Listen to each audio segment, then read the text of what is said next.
if something bad happens to a country, say a financial crisis or bad earthquake or a catastrophic flood or some kind of a economical bubble, anything really, that all can be fixed in time, usually in fairly short time, and with plenty of efforts of all people. It took the USA 10 years to completely recover from the Great Depression. It took Germany 15 years to completely rebuild the country after World War II, and it took the USSR 20 years to do the same. My guess, it'll take Ukraine under 10 years to rebuild itself, as the country has support of the entire world. Ukraine will shine in the future.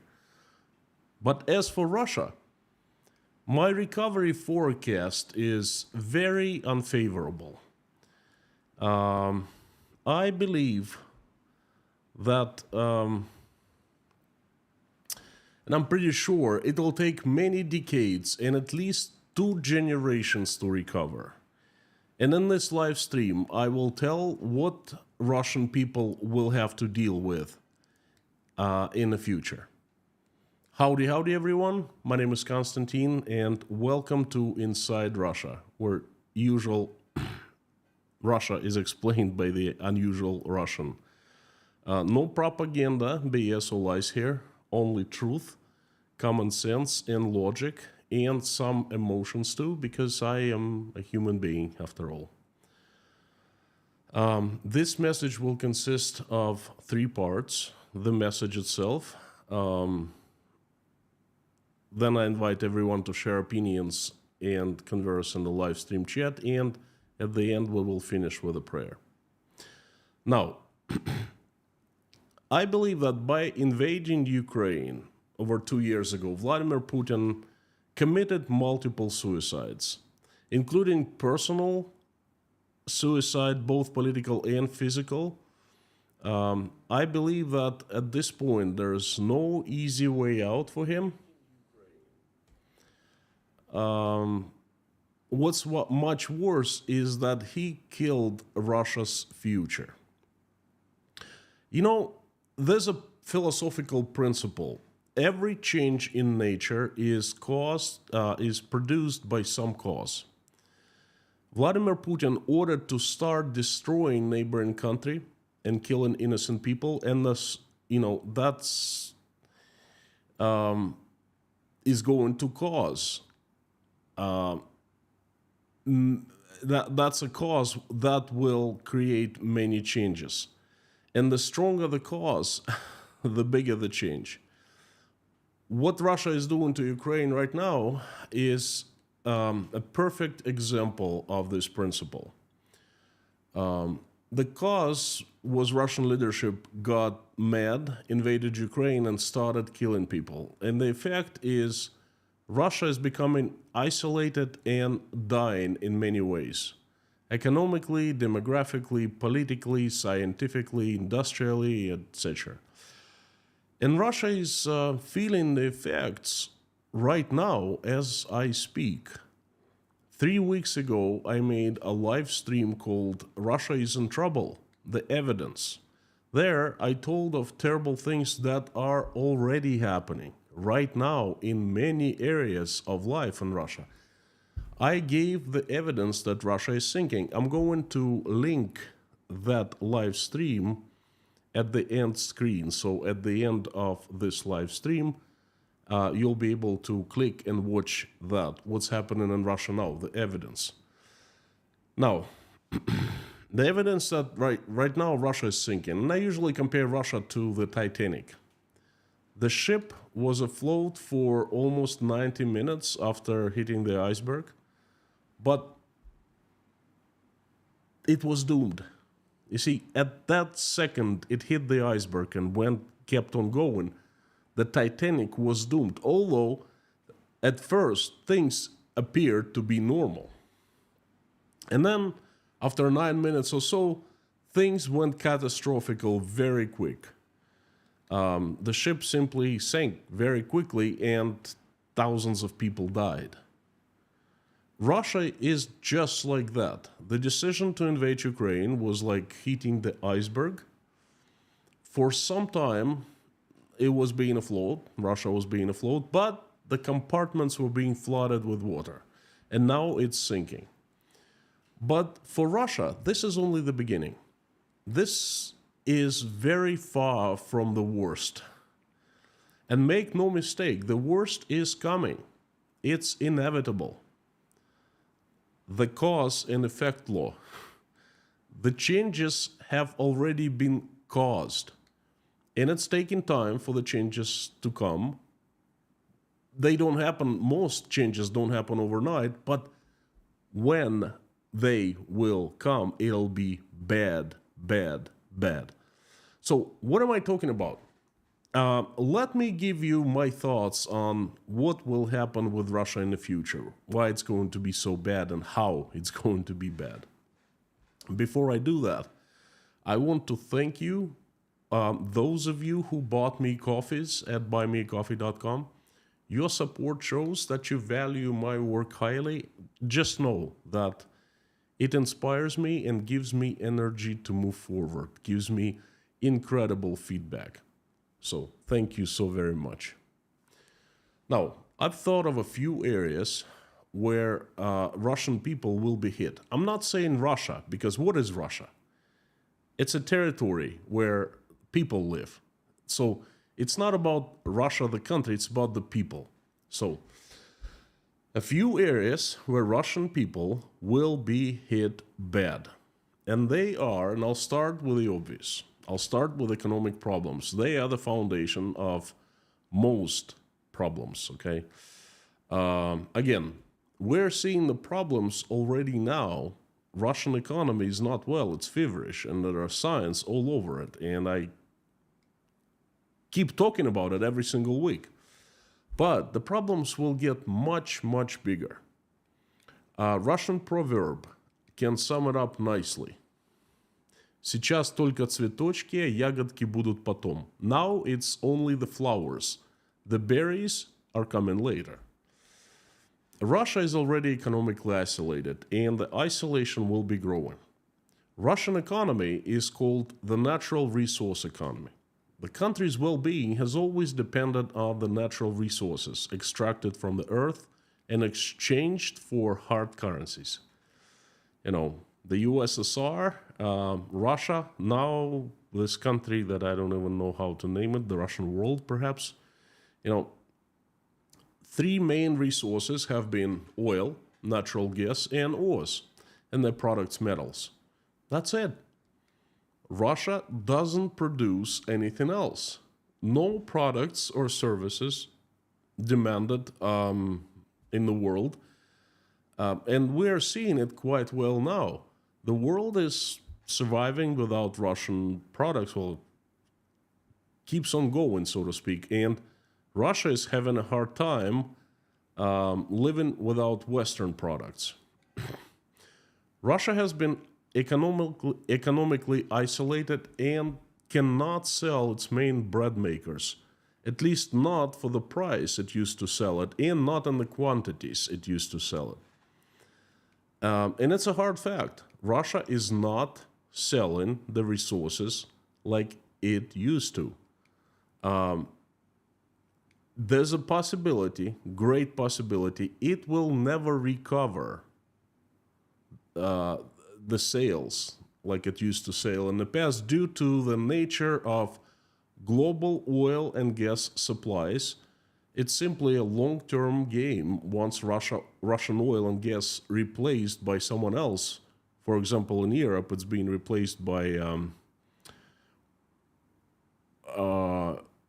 liquefied natural gas from the USA and by oil from Norway instead of Russian oil, okay? So once it's replaced by someone else, there is a new supply model and it'll stay unchanged for decades. It's about long-term contracts and stability. You know, the consumers, they need stable suppliers, and Russia has none. Long-term contracts are gone, null and void, and stability. Come on, what stability we're talking about? The second reason is the green transformation. Soon the world will simply depend less on oil and natural gas, period. And Russia has done kind of kick in the butt for that, okay? I know that in Europe, many people, many companies and governments are looking towards turning green to the green energy. They're looking much more now. Not entirely dependent. No one will be entirely dependent on the renewable energy, but the demand will be greatly reduced for oil and gas because there will be other sources of receiving energy, creating energy. You know, wind mostly and solar. Again, the new energy will not be able to replace completely, but it will be there and the demand for oil and gas will be greatly reduced. And the thing is, the prices will fall. And that spells horror for Russia. It still will be selling some natural resources, but not nearly in the quantities that it has been selling, well, it was selling in the past. So this is bad. But even that is not the biggest trouble in the Russian economy. Russia is turning away from the market economy to the state-controlled economy. The state gains more economic power by the day, and small businesses are being forced to simply cease existing. The conditions in the society for small businesses are being toughened, you know. Small business is the base of economy. It's the middle class. It's actually the base of any society. And the middle class is not needed for the state, as the middle class is independent. It asks questions and has ideas about personal freedoms and rights and controlling politicians and so forth. It can, people from the middle class, they can leave the country and come back as they please. They have means for that, you know. So the middle class is not needed by Russian state. Therefore, Russian state is slowly killing middle class. It increases taxes for businesses, increases market regulations, and doing other not so wonderful things. Right now, small businesses the business owners are screaming out of pain, okay? I know I've talked to quite a few. And they're saying that soon they will be forced to go into the shadows, meaning not to pay taxes, but operating illegally. But that's not going to last for a long time, as the state will identify and find and prosecute everyone who will be doing that. It's just a matter of time. So the small business in Russia will be no more. And that's definitely what's going to happen in the future.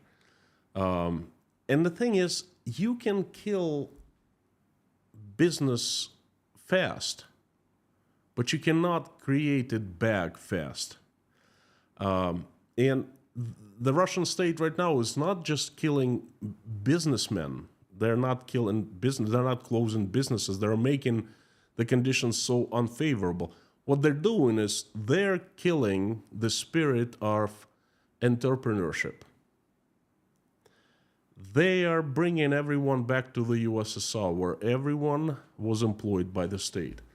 And I remember, you know, how this new class was born in 1991. And the thing is, people wanted to do business. They wanted to create products. They want to provide services, but they didn't know how. And you have to nurture the entrepreneurship in people. And people must grow. They must learn. They must get experience. And it's a very long process. And one of the good things Boris Yeltsin, the first president of Russia, did, he actually did nurture the spirit of entrepreneurship in people. He gave people freedom to do business. He stripped them of all regulations, pretty much all taxes and so forth. And everyone's saying, that in Russia, that the 90s were so terrible.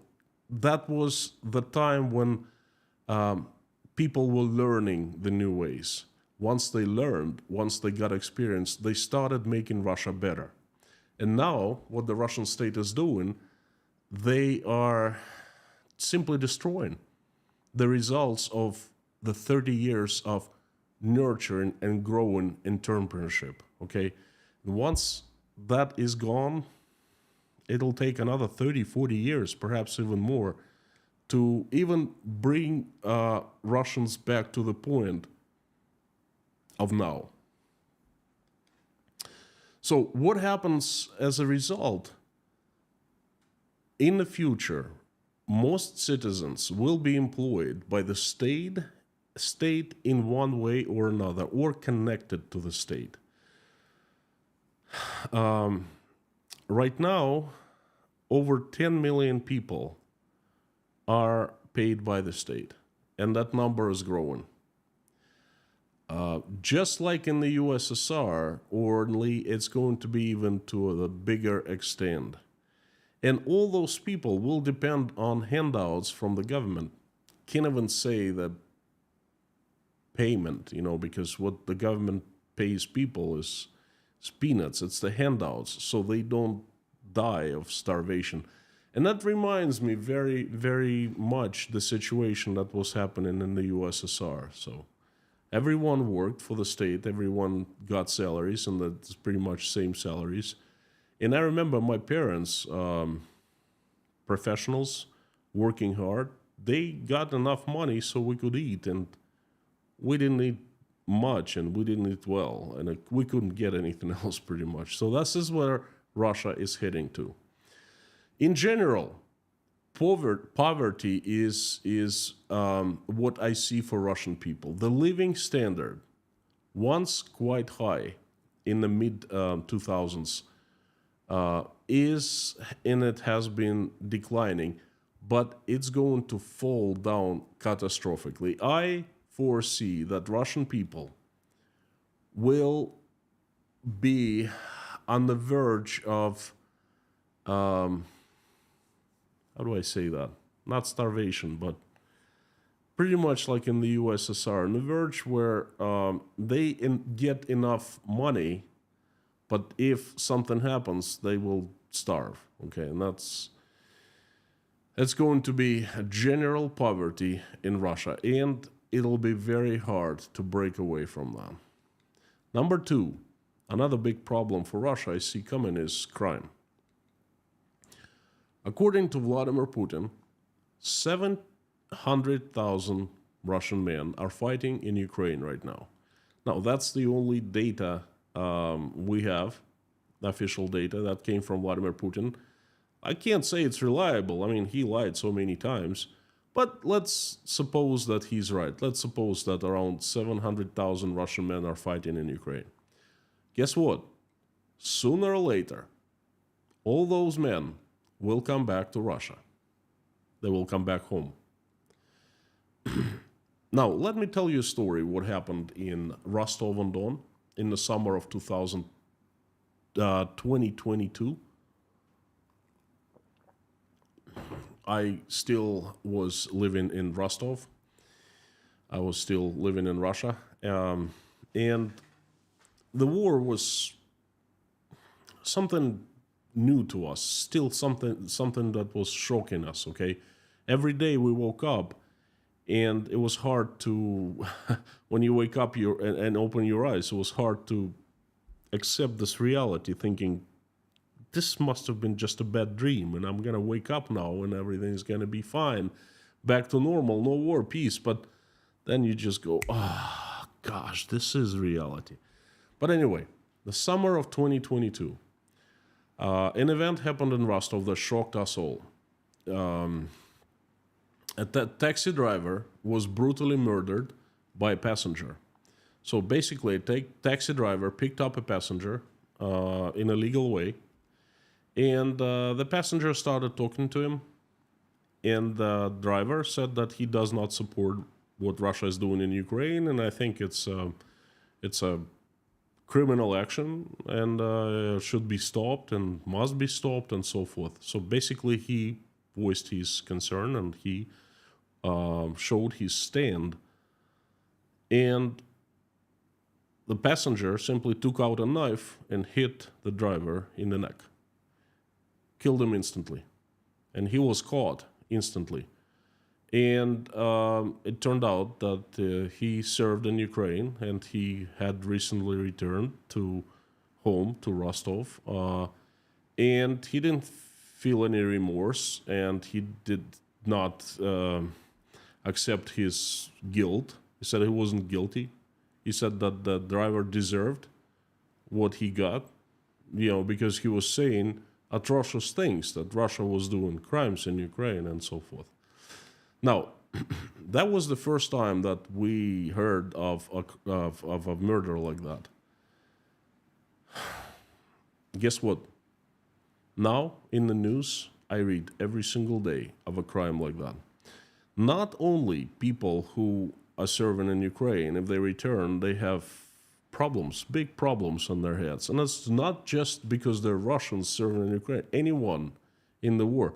By the way, the same thing goes for Ukrainians. Those brave men who are fighting, are defending their country, sooner or later they will return and they will have to adjust to peaceful living, and they're going to have to face lots of troubles too. That's how the life works.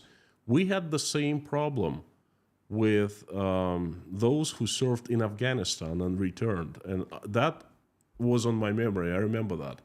So every single day, those who return from the front lines commit crimes. And those crimes, we hear about them because they're brutal. It's not about theft, it's not about robbery, it's murders. Every single day. At this point, people in Russia, they start getting scared when the neighbors come back, when they see someone in uniform and camouflage on the streets and so forth. That's they understand that they might, deal with a crazy person. Now, most are still fighting in Ukraine. And the crime wave is on the rise, and there was leak of statistics. I don't know how they released it, but the Ministry of Internal Affairs, or the federal police, they released the information. They basically said that the crime is on the rise in Russia.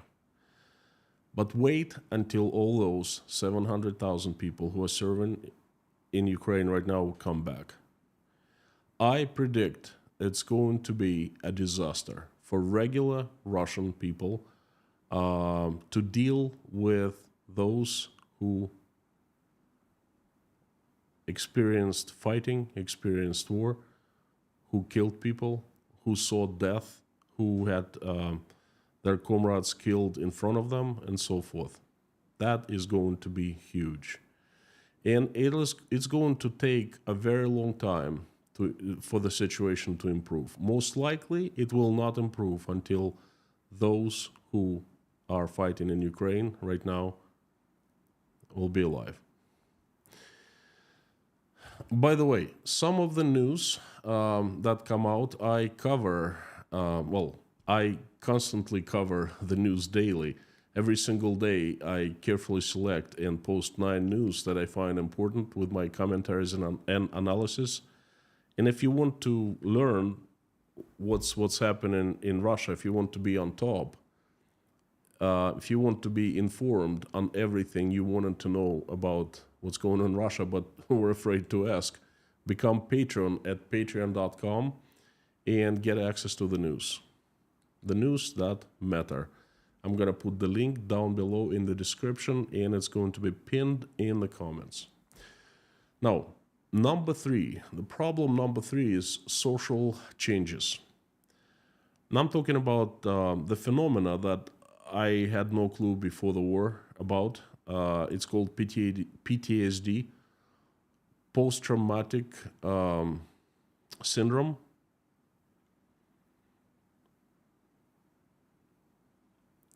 Very new concept to me. Most of those who are fighting now and will come back will be changed. And from what I understand, I have some kind of a form of PTSD, although very light one.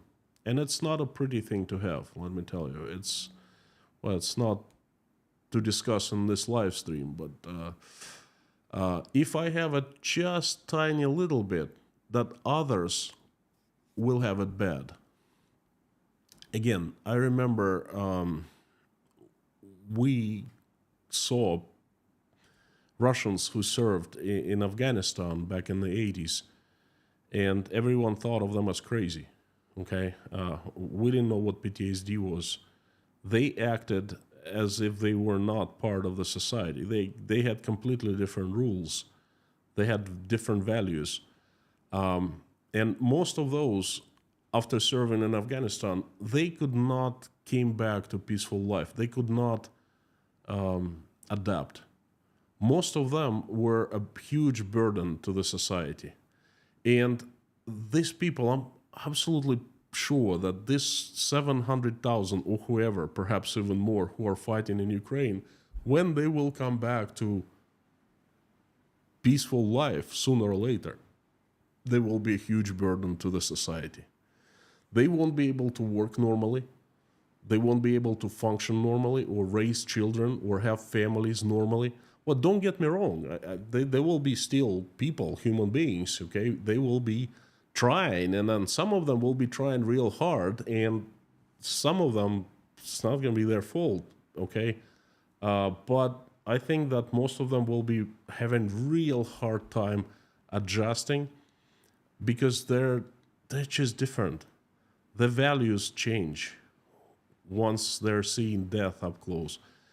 I mean, how can you be the same if you, are given an AK-47 and ordered to kill Ukrainians, and you go and kill some people? How can you be the same? I don't understand. No, I understand that you can't. Okay, so, and then them coming back, they're going to be taken off the society. They're going to be a separate group. Just as those who served in Afghanistan, we call them Afghansi, okay, the Afghanians.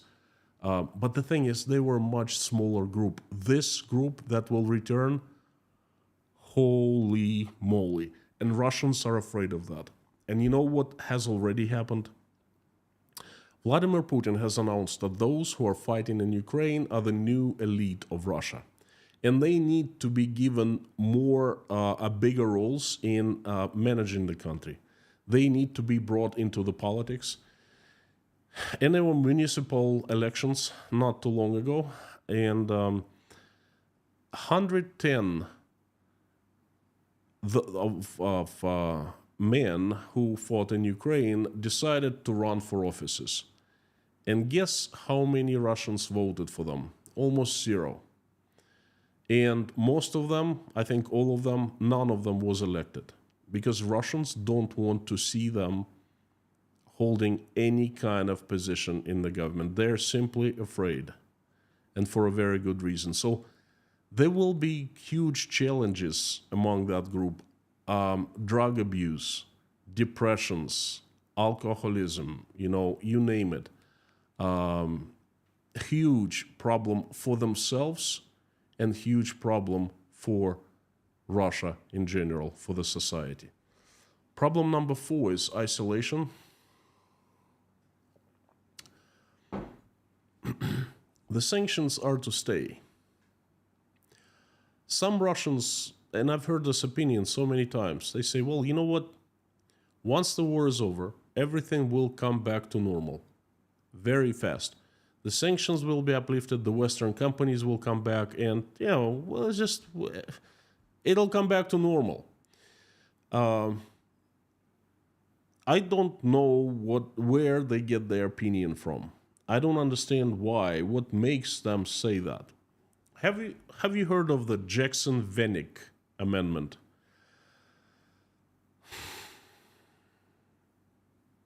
Well, most Russians should learn what the amendment was and what effect it had on the Soviet Union and then later Russia.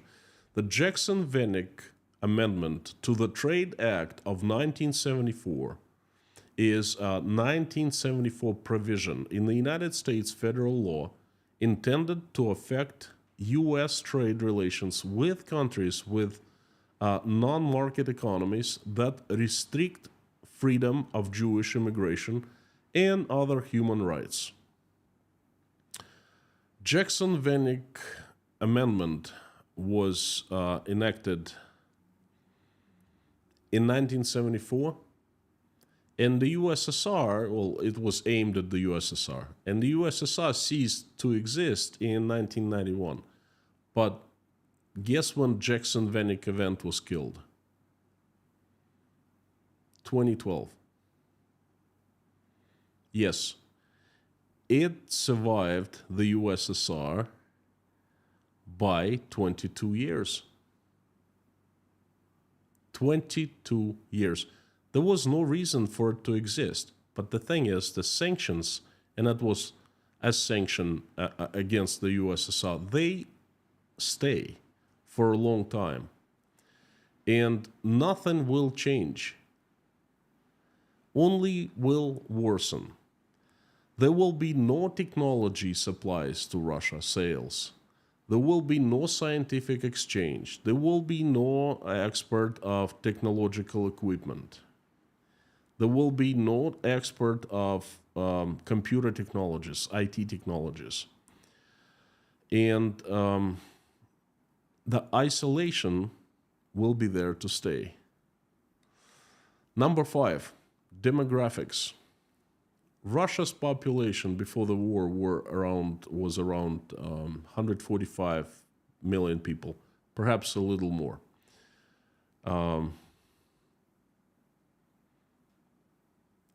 There are different scientists in Russia, I know at least 2, that forecast changes in the demographics in the population of Russian Federation.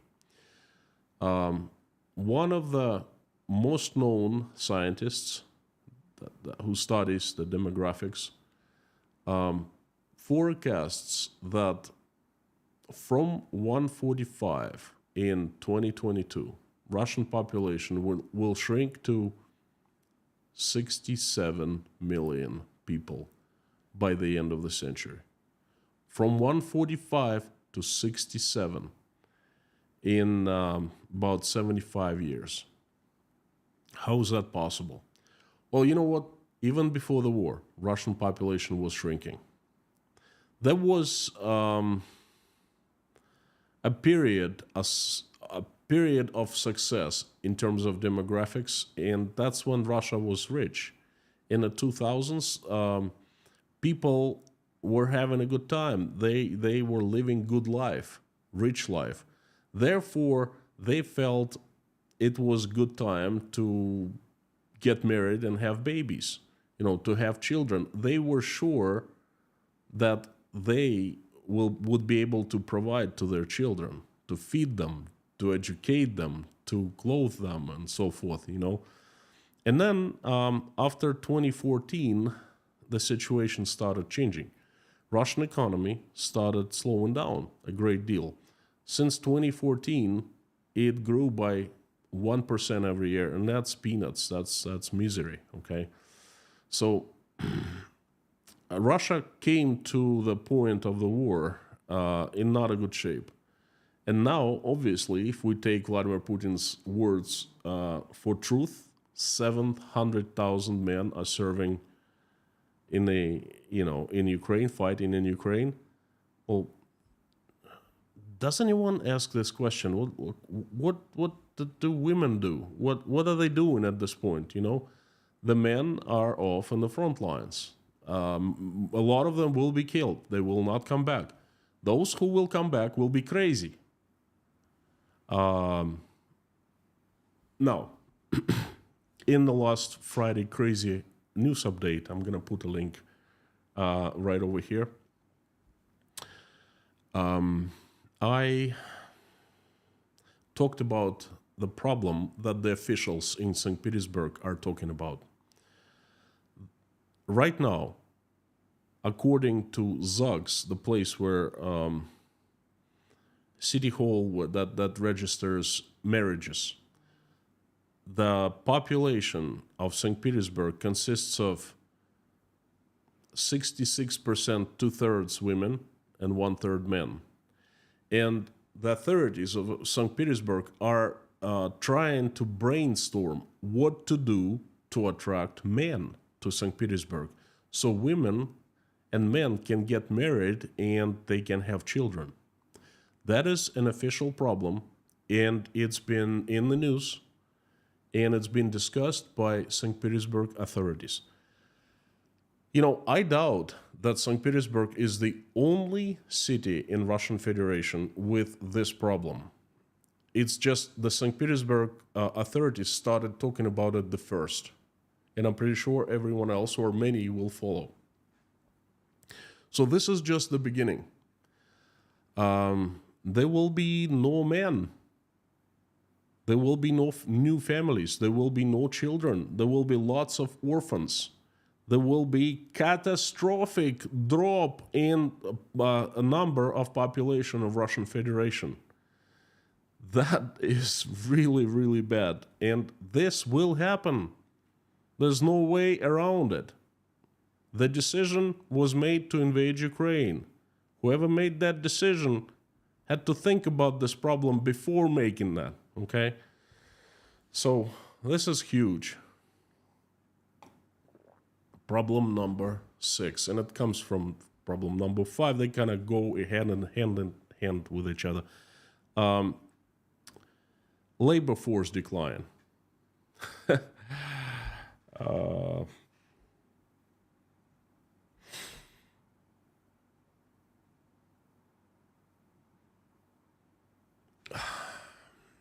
Where do I start?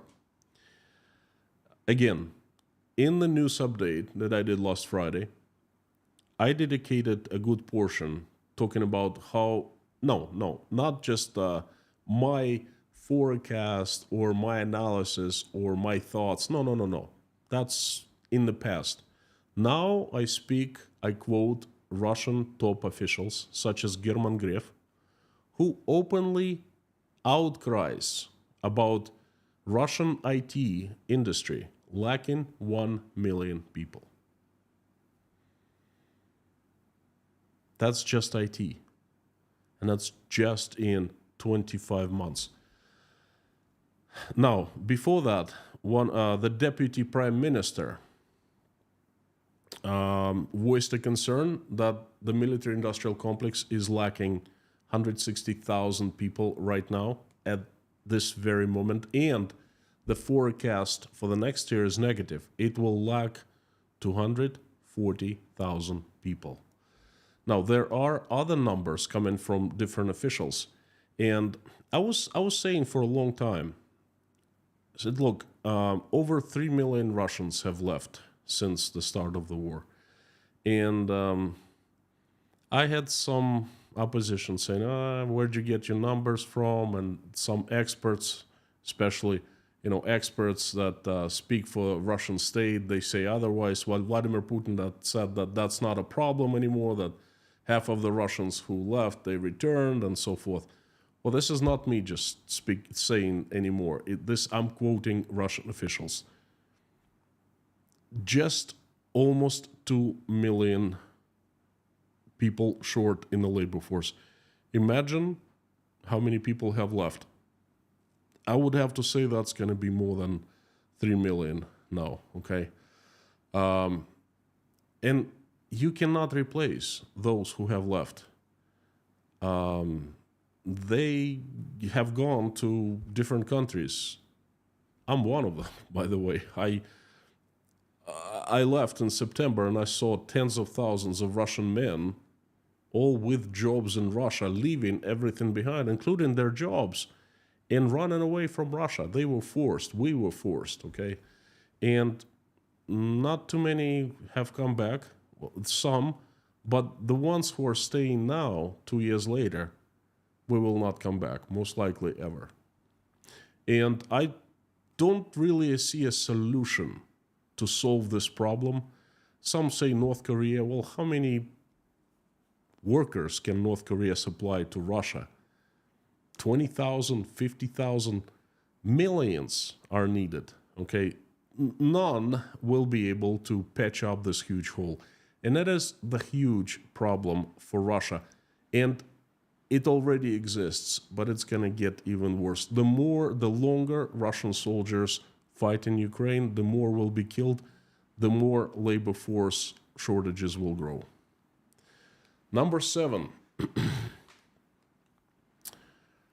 image of Russia and Russians in the world. It's pretty bad now. Trust me, I know. I've experienced it firsthand. Okay, and that's gonna get worse. I don't know how much it will affect those who are staying in Russia and will remain in Russia, and probably not much. But in general, the image of the terrorist state and the pariah in the world, where everyone tries to get close to each other. You know, the world is global now. So in this one country joins the camp of North Korea and Cuba, and it's pretty bad. And guess what? It is to stay for a long, long time. And most likely it'll worsen. At least we're seeing things getting worse and worse for Russians. Well, I'll tell you a few things I know firsthand. More and more banks in countries all over the world don't want to deal with Russian passport holders. More and more sanctions are secondary sanctions. Well, the United States is pressuring, putting more pressure on different countries. China, Central Asian countries, Turkey, that's where the Russians have gone to. A lot of Russians residing there try to circumvent the sanctions and supply things they're not supposed to supply into Russia. So the United States is cracking down. And when it's cracking down on the bad guys, the good guys suffer too. And the banks, they don't care what you do. If you hold Russian passport, out. Okay?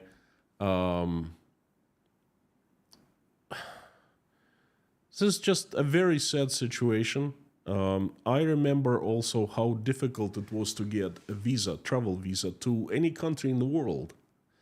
To Europe, to the United States, to Canada back in early 90s. The rejection rate was incredible because Russians were not trusted. Russians wanted to get out of Russia, to go and not come back, work illegally, try to legalize, So they were not trusted as good, willing tourists, so to speak. Okay, and I remember it was embarrassing. It was shameful. We felt like people of the second grade people. And this feeling has returned, and it's even worse now. Because back then, there was a feeling that it was not right, it was not fair to us, okay? Because we didn't want to do anything bad, we just wanted to travel.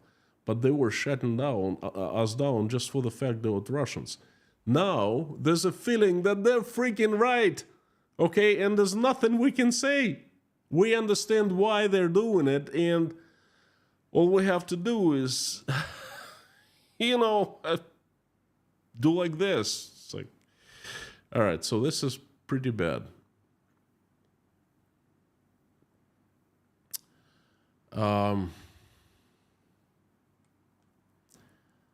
Number 8, and this is, I haven't heard of anyone speaking about that, but I think this is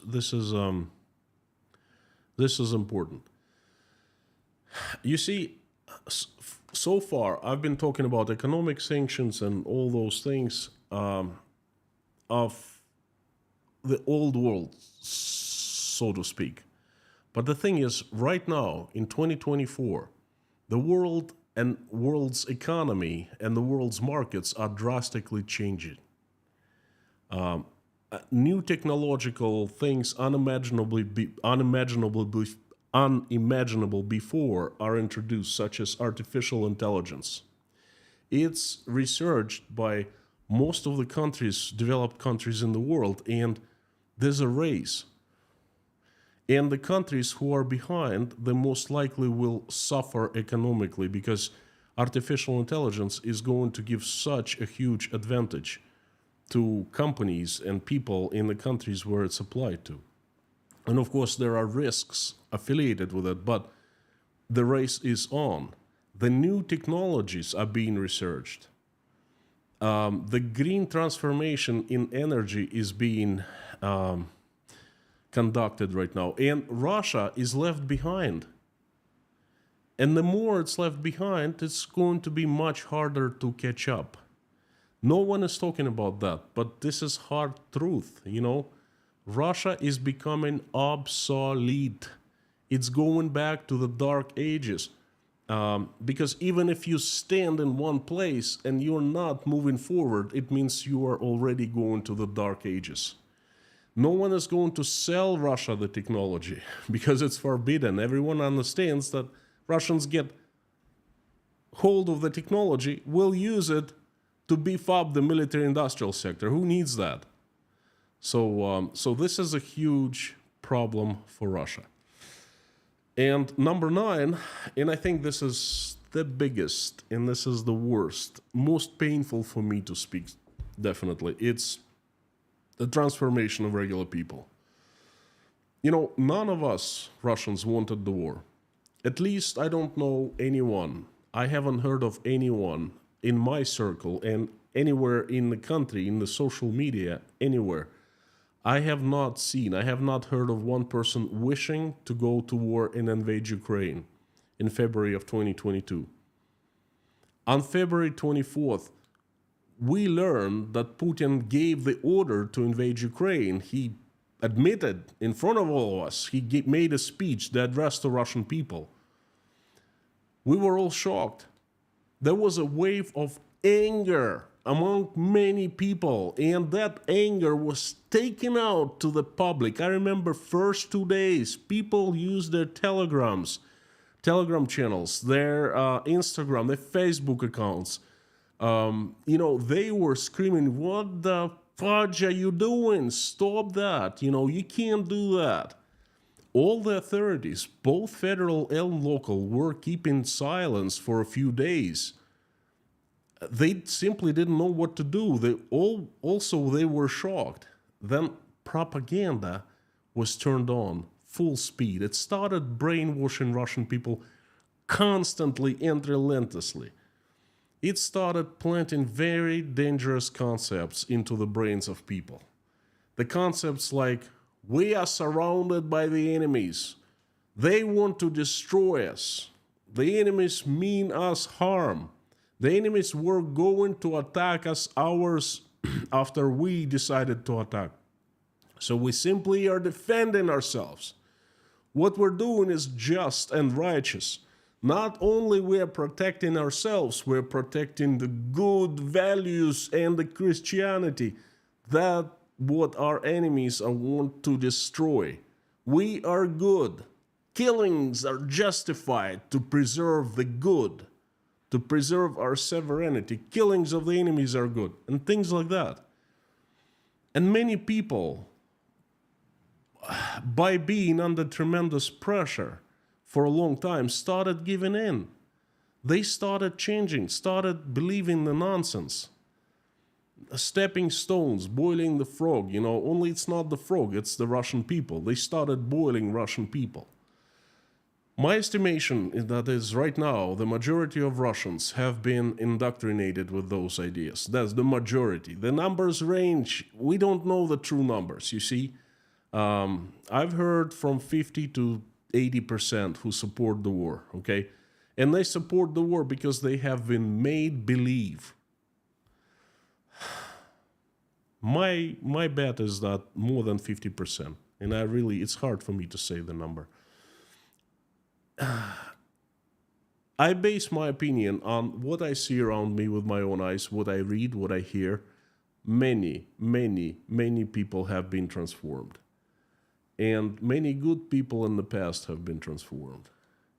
And that transformation isn't easy to reverse. It's been imprinted in people's minds. It was so much easier for us in the USSR to transform from the evil to the good because we saw in the 80s that the life of the USSR, the state, was not what it pretended to be, okay? It was easy for us to change our values because the changes in the USSR were initiated and nurtured by us, regular people. Gorbachev gave us an opportunity and we started using it. Remember perestroika, glasnost, the pluralism of opinions? I lived it. I was a kid, but I loved it and I lived it and I took a part of it. We knew that something was very rotten about the USSR and we weren't living the right way, okay? And the changes were needed. Now, it's so much different. Now people remember their lives in the USSR, then go into pre-war Russia, then going further into what's happening now. And they were led to change their beliefs and values to what they have right now. And the beliefs and values are core of human character, and you cannot sincerely change. If you're a person, you cannot change your values and beliefs back and forth, from one thing to the opposite, and then go back and then multiple times. That's gonna drive you insane. Once you're led to change your beliefs, you are all set for life, probably. And there's no way back. And I mean, of course it's possible, but it's incredibly difficult. It's such a difficult road. It takes efforts, it takes understanding, it takes knowing, I'm afraid that people will not be able to do it. And this is a real tragedy, and this is the biggest tragedy of the society.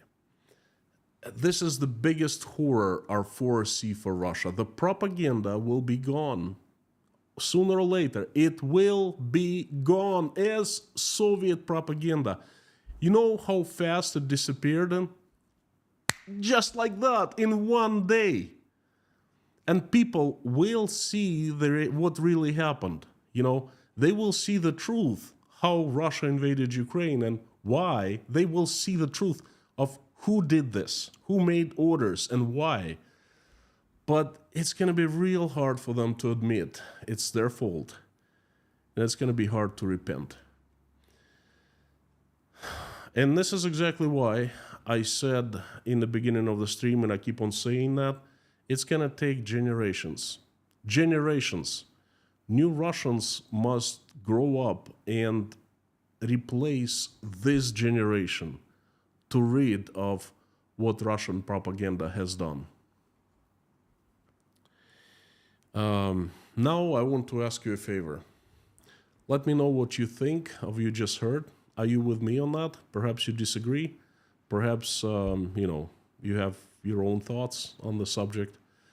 Let me know. Please, if you have nothing to say, please like this video, drop me a few lines of encouragement down below in the comments. I would love to hear good words. Thank you so much. It's been a very long message. I'm going to turn the live stream chat on. It's not going to be long because it's incredibly difficult topic, and I tried to make it shorter, but I couldn't. This is the shortest I could give it to you.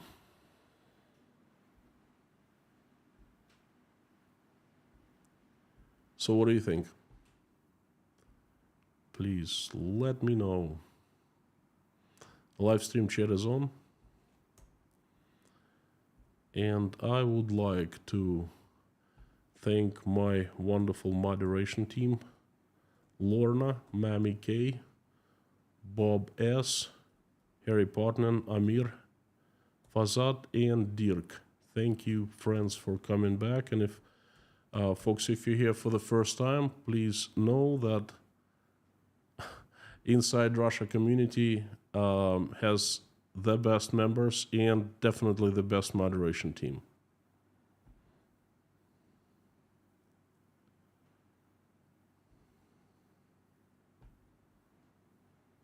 So, live stream chat is on. There you go. Thank you. Fantastic to see the usual suspects. Not an easy stream for me to make today. As you understand, it's hard future. And Donna, thank you so much for coming back. I appreciate the support, but it's also fantastic to see you. All the way from Beverly Hills, California. Thank you. How have you been? Please let us know. Folks, as usual, if you want me to notice your message easier, please put it in all caps and highlight in orange by putting inside Russia after @ sign. So kind of that way I see it much easier, just like Leitmotiv for me did.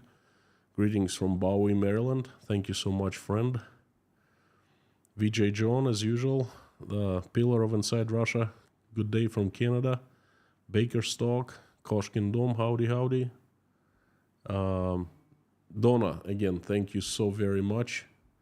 I appreciate your support, and I just appreciate you. Thank you. I hope everything's great. I hope the car is running well and you're still enjoying it.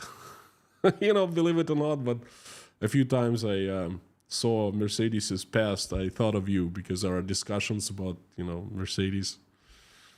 Leslie Fleming, thank you so much. 9 class, thank you. This is your first super chat. I was not there in the beginning. Could you summarize? Well, how do I summarize 1 hour, 5 minutes? Basically, I talk about how bad things are in Russia already, okay, and I give evidence. But today I tried to take you further into the future and to show you what is expecting Russia in the future, what the problems will be and why and how and, for how long and things like that. So basically it says the shortest summary I can do. Thank you so much.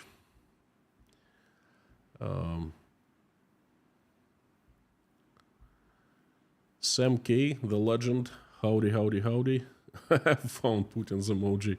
I'm gonna like your super chat, and I'm gonna heart it. Thank you, friend. And all the way from Australia, Jekyll N, thank you. You do not send a text message, but your message is heard and very well received and much appreciated. Thank you, friend. Thank you, thank you, thank you. Switzerland is in the house. Mac, hello. What happens when Crimea no longer can be defended? Soldiers' pay and death bonuses are no longer paid. There's no more money for mercenaries, and Muslims are regarded as second-class Russians. You are giving a situation of demise. I can't answer you what you just asked about, but I see the situation as this. And it's happened in Russia already, for example, in 91. There will be an event, for example, similar to Wagner mutiny, something like that, or there will be the coup d'etat inside the Kremlin or things like that.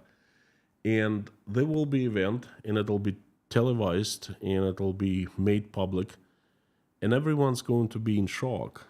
And there will be no vertical of power anymore. Or at least it's going to be transformed in one way or another. And all these things will happen all at once. In a matter of 1 or 2 days. The soldiers might simply leave, or, the cops will stop doing whatever they're doing, just like what happened in the USSR. And then Russia will change. How it will change, I don't know. But there's one of the scenarios. It's pretty close to what you described.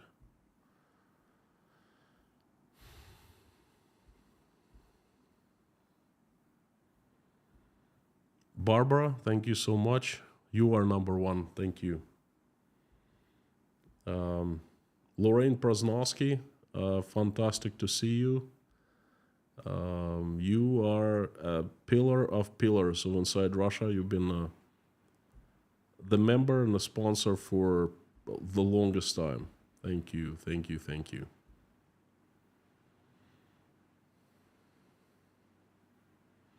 Terry, good to see you. Thank you. VJ John, you forgot to mention the pensions program that will be in big trouble. They have been in trouble. They started dipping into the pension programs in 2013.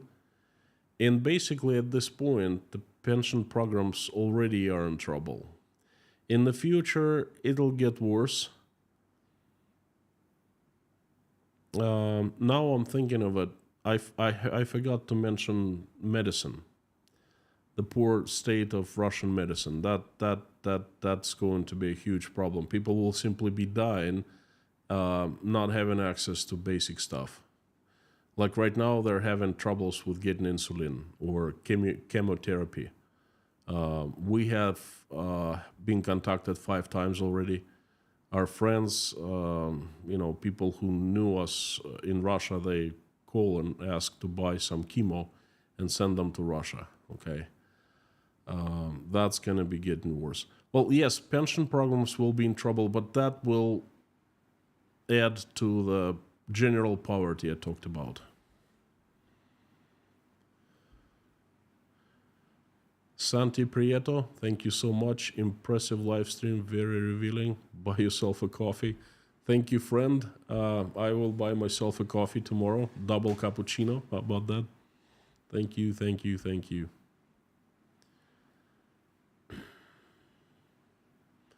VJ John, PTSD is like having a human ticking time bomb. My father suffered with that all his life. He served in the Polish resistance in World War II. A friend of mine in Old Orchard Beach, Maine, told me that his dad served in World War II on the American side, and he was a paratrooper. It was right there on the edge of fighting. And when he came back home, he kept a machine gun in his house, and for years after the World War II was over, he slept with a big knife in his bed, and his wife was crazy. She didn't like that, but she couldn't do anything about it. He slept with knife. He always had his knife with him, and sometimes he would have nightmares. He would wake up and scream at night. I guess that was PTSD as well.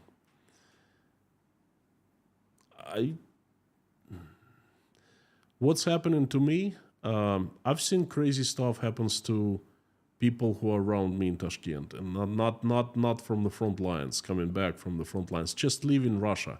Okay, most get sick, some seriously sick, some depressed, some 3 people have gone cuckoo. We found psychiatrists to them that they're on heavy medications, things like that. It's not pretty. I can't stop eating. Okay, this problem, I never had that before. I'm an athlete, used to be an athlete. I used to work out, and if I wanted to shed some weight, hey, just like that, I can't do that anymore. I get sick often. I don't feel well about some things, and that's not pretty. I can't even imagine what those folks who are going to be coming back from the front lines, both in Russia and in Ukraine, by the way. Ukrainians are going to get hit as hard as Russians, because I don't think... So yeah, that's a ticking bomb, all right. Lorna, mommy, we're gonna wrap it up soon. So, Collins, thank you so much. I'm sorry to see you disheartened right now. I can't even imagine how difficult it is for me to speak of my country that I love. I don't know. It's just getting destroyed. Try to put yourself into my shoes. Try to imagine that something terrible would be happening to your country. How would you feel about that?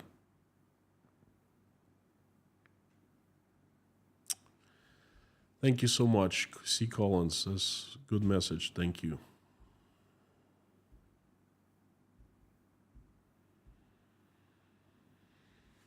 Forget the coffee, get Big Mac.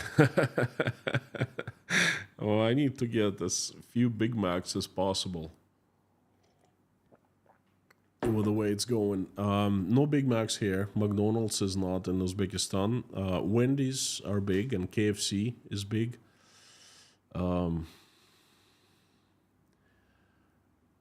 I used to have Wendy's because that's something that I hadn't had for a long time. When I lived in Russia, there's no Wendy's. But then I came to Uzbekistan. I had quite a few times, but that's over. Just not healthy. And KFC sometimes I get, and that's killing me. By the way, KFC fried chicken. That's what I get. Chicken wings, or this.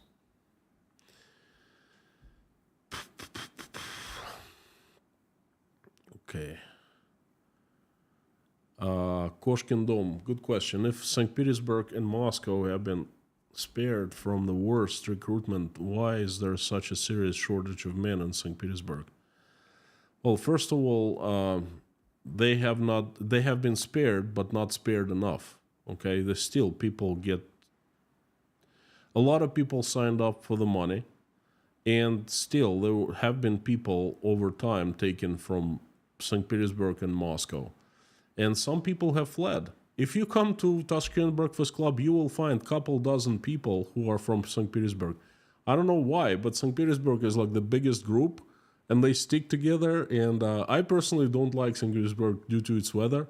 It's crazy. I had an office there for a couple of years, and it's crazy weather. And then obviously it's too hot for them here because they like it cold. I guess it's more like Finnish weather in Finland and Sweden.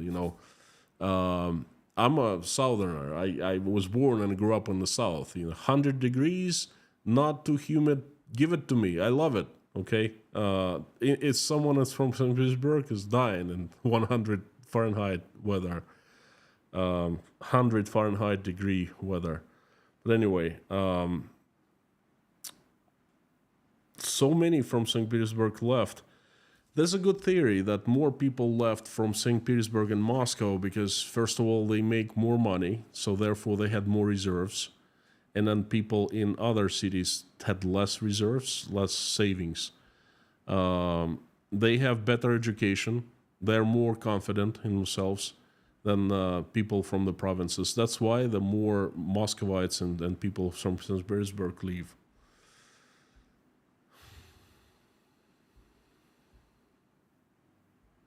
Donna, thank you again. No speeding ticket yet. Knock on wood. Hey, I'm knocking on wood. Good. Mac, again, thank you. Producing more children is easy. Every boy simply has to go satisfy Sarah. Well, I hope it doesn't happen. Okay, it hasn't happened. It would have been like Orwellian future, only not a future but reality. I hope it doesn't happen. Okay.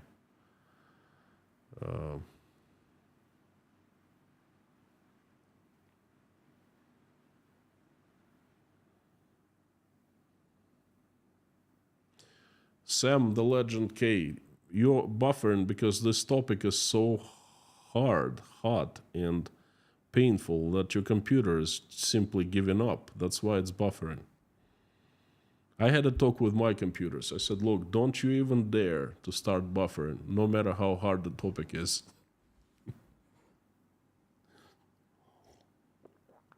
Folks, I tried to make jokes and they turned out bad most of the time, but the thing is, if I don't try to joke, I will die of sorrow. Isaac, thank you so much. Keep up the good work. You can count on me on showing up and doing what I've been doing. Thank you so much, friend.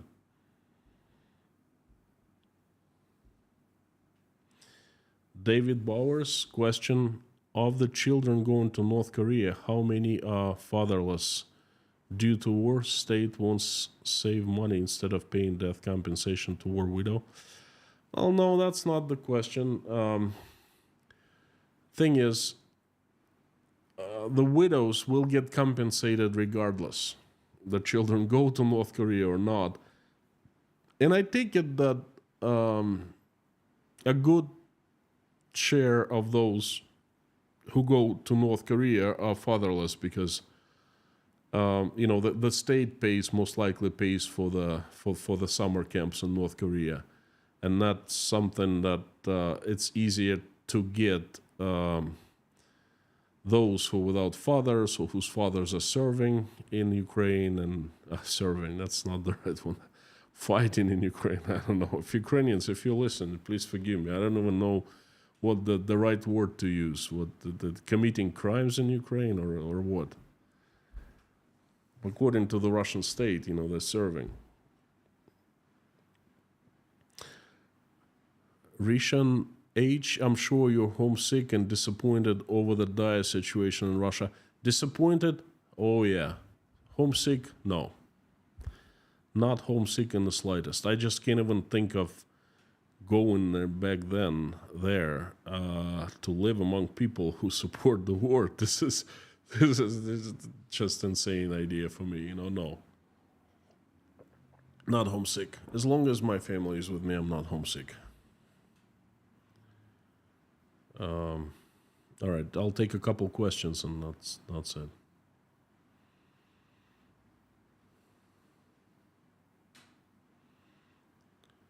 Wayne Warwick, hello from North Carolina. It's heartbreaking to see our brothers and sisters inside Russia going through these times. My prayers are with them, people of Ukraine. I pray for peace. Thank you, friend.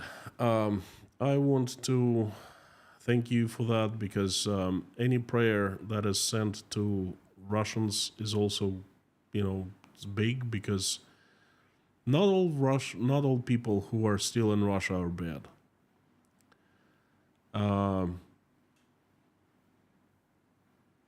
You have no idea under what pressure they're living. They've been living for 25 months.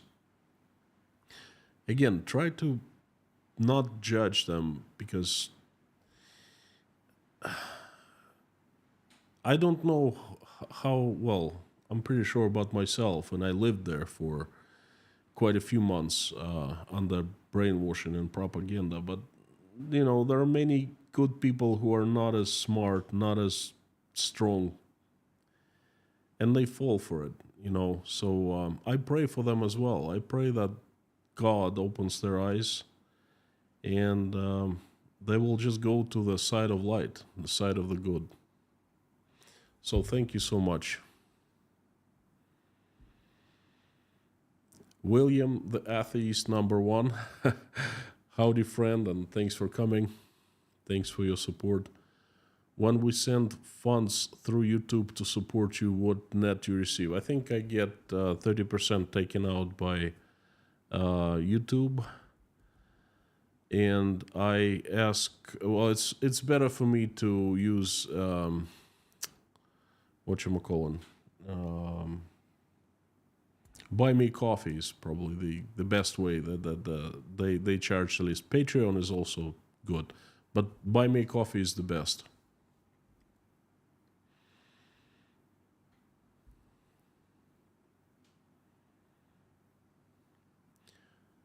Denise Abbott, no one does well after the war. All of our grandparents who served in World War II, they never spoke about it. PTSD didn't exist. You just kept it in. There's help now, thankfully.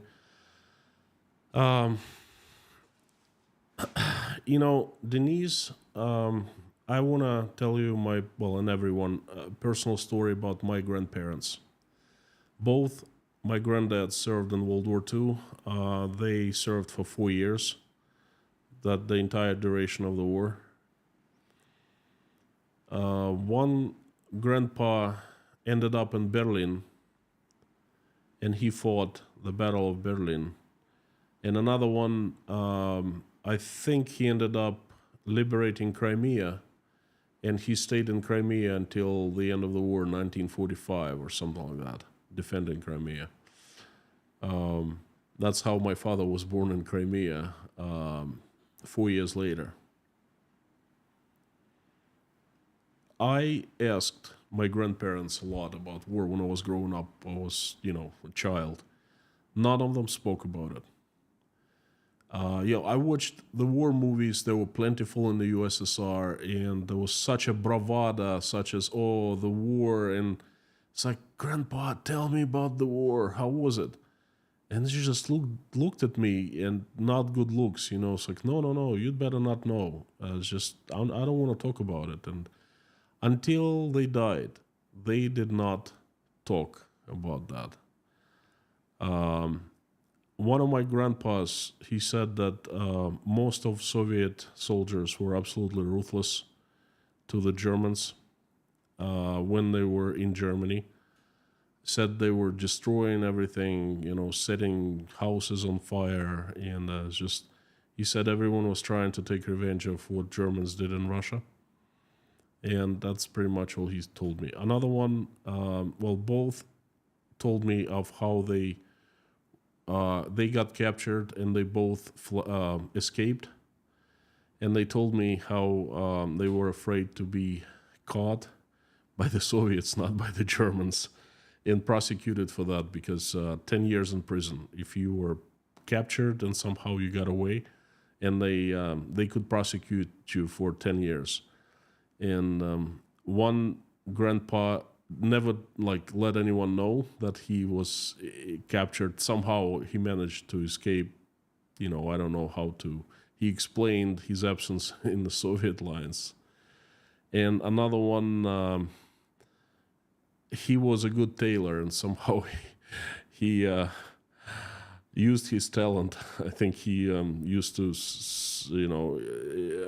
in the spare time, he used to make suits for generals, things like that. So, but they both, one of them told me terrible things about communists. What they were doing, they were shooting in their backs, so the soldiers would never turn back and go forward. And he hated communists ever, but I told that story many times. So my grandparents never talked about it either. Okay. Friends, thank you so much. I see that from Switzerland, Mikhail. Thank you so much. Joe Blogs posted recently about new article from Vladimir Milov that states that Russia has 6 months of reserves left. Any thoughts of it? Vladimir Milov, in the beginning of the year, said that Russia had about 4 months left of reserves, so now it should be out of reserves. And I had the very same opinion as he did. I think it has less reserves now because most of it is in Chinese yuan, and they don't know how to sell Chinese yuans, because the Russian currency exchange has been placed under sanctions, and Chinese banks can't deal with it. So I think that Russia has 6 months worth of reserves left at most, perhaps even less. That's what I think about it. And Mac, again, there's a lack of good IT experts worldwide, and not just in Russia. Hundreds of thousands are missing even in Switzerland, so it's easy for Russian IT experts to find work in the West. I know. I've seen quite a few of them. A lot work in Uzbekistan, working for the Western companies remotely. So I know. It's just in Russia, it's catastrophical. And buy something for Oля. Thank you, the underdog. We'll do that. Thank you. I promise I will do. Thank you so much for coming. It's been my honor for you to give me time to hear me out, what I have to say. Thank you. I would like to pray a little different today. I'd like to pray for peace and for the good future of all of us. If you're religious, please join me. If you're not, just like William the atheist, please join me as well. Send good wishes to people along with me. Never hurts, right? So, thank you.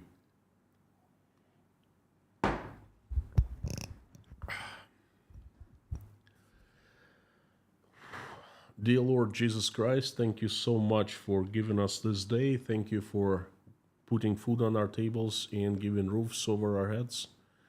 Thank you for surrounding us with people who we love and who love us.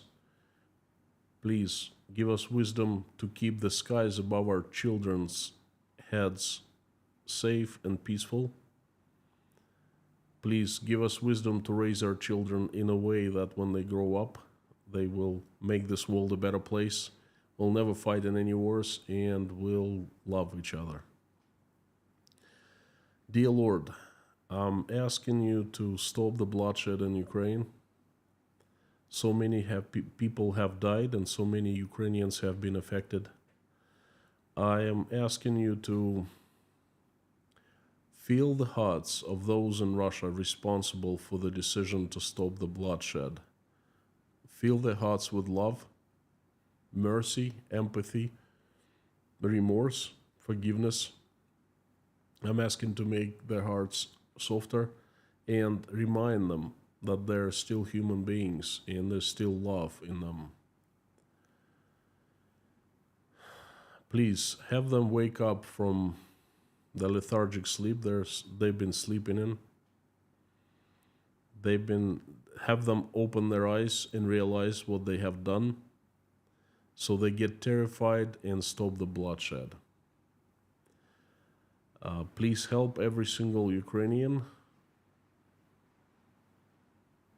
answer their prayers, and make their dreams come true. Please send angels to help every single person who has been affected. Dear Lord, please help my country, Russia.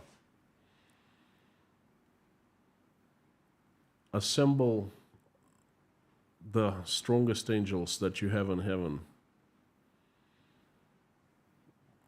equipped with sharpest swords.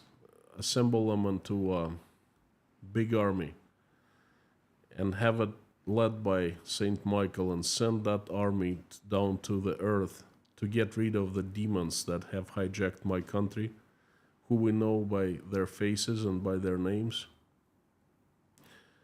Have your best angels come down and help good Russians run the country and make it peaceful, make it respecting and loving. Please help everyone who is in trouble, in high waters, send safety. Help those who are seeking for asylum, running away from evil. Help those who are helping Ukrainians, opening their hearts for them. Help those single mothers who are struggling raising their children, trying to make ends meet. Help those who are sick, hungry, addicted, jobless, homeless, and not feeling well about themselves.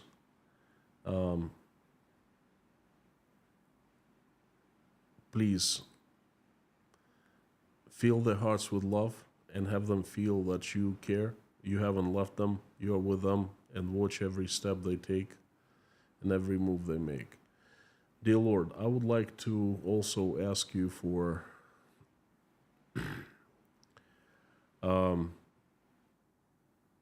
those people in the world who are fighting.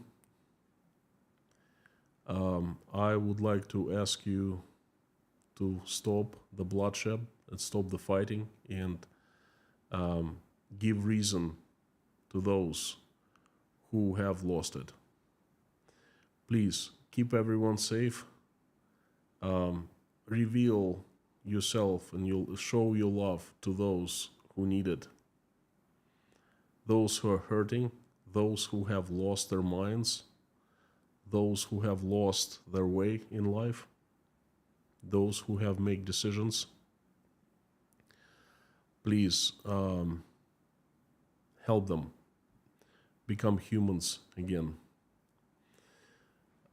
Help all of us and all people who suffering from the wars, indirectly or directly. Keep us all safe, because looks like we're doing something wrong lately, all of us. This world is in fever, so please give us return common sense into the heads of people. Give us reason so we can think straight and make right decisions. And please fill our hearts, all of us, with love. So on top of reason and common sense, we love each other. Thank you so very much, dear Lord Jesus Christ. Amen. Thank you, friends. Tomorrow there will be another message. Please come back. I'll try to make it a good one. I'd like to remind, before signing off, I'd like to remind you that you're absolutely awesome and you rock. And just before pressing the stop button, I'd like to ask everyone to say along out loud with me, as loud as you can. Carthago delenda est.